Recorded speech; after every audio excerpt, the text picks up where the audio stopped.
Hey, what's up guys? Today I'll be showing you 10 tips and tricks that'll be helping you in Bedwars. These are all minor things that'll give you the upper hand when playing primarily 4s. I'll be with my friend Siavide, who'll be helping me demonstrate how to give yourself the upper hand. Let's not waste any time and get into the first one. Alright, so my first tip is to always utilize the diamond gen structure. So I'm on Aquarium right now and I'm going to show you. So a lot of people, what they do is that they're just going to drop down of there and then build up.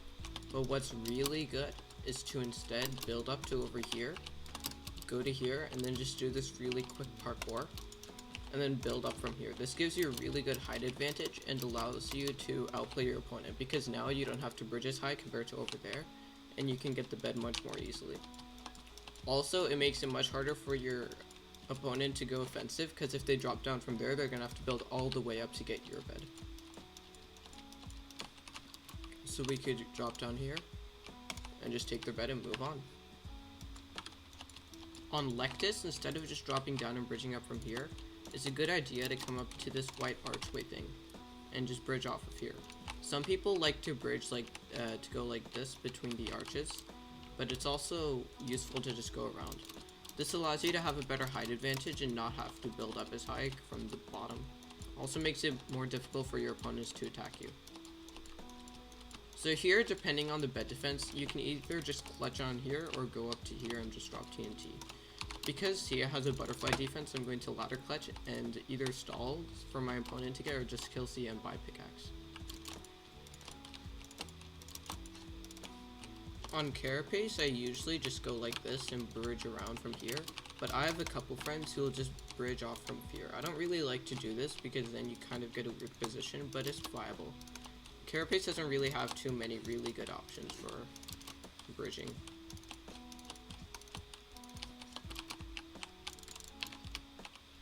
If you're facing a really good opponent and you have the extra gold, if you're facing a difficult opponent and you have the extra gold, then you can always use knockback sticks to give you the upper hand in bridge fights. Just like that, I took out Siavide very easily, even though Siavide is much better than me at PvP. I can drop down and just get the bed. Make sure to always use these ladders and just block it up, so then you can go down here and knock off your opponents. It makes it very easy to get finals. Another thing I forgot to note is that if you're at your team base, almost never use the ender chest. What often happens is that you'll just start up pooling up stuff in your ender chest, and by the end you'll just have stacks of items, which you won't be able to use. So it's much easier to instead just put stuff in your regular chest for your teammates to use. When you're utilizing the butterfly defense and you ever die, it's always a really good idea to wool or wood your bed if you have the gold. It's only 32 iron and it gives you that extra layer of protection that will really save you in those last second circumstances. This now makes my bed much more well protected and it will allow me to go rush more easily. So my 7th tip is to almost always just skip the diamond gen on invasion. As you can see, I bridged up from here, which gives me a really good height advantage, and instead of dropping down on the diamond gen and taking a lot of fall damage and bridging again, you can just take the extra couple blocks and bridge right over the diamond gen.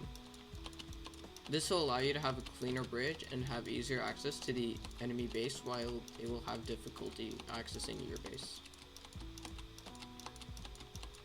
So we'll just drop down right here and take their bed. Always make sure to one stack at the beginning of bridges. A lot of people, what they'll do is that they're just going to go a couple blocks and then go up like this for a long period of time.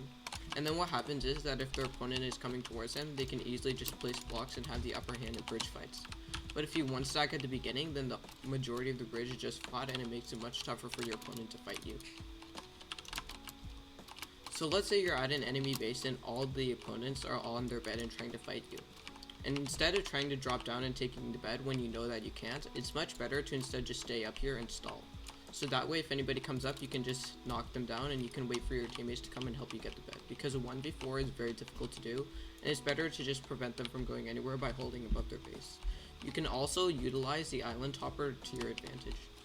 If you have a skilled opponent who you're having difficulty beating, then it's very easy and useful to drop water above their bed.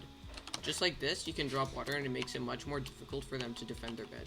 Because once you drop down, then they can't really do too much. As you can see, it's much harder to fight. and then you can just drop down and break their bed. Okay, so instead of just going straight towards the bed and not fighting the opponent, it's often a good idea to fight them, because what happens is that by letting them bypass, like what I'm just doing right here, they'll just go for my bed and take it, which means that we're gonna have to end up trading beds, and I might die because of the other teammates. I've lost countless times because I've let people bypass for literally no reason.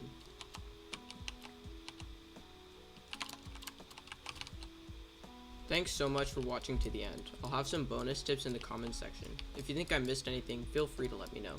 Bye.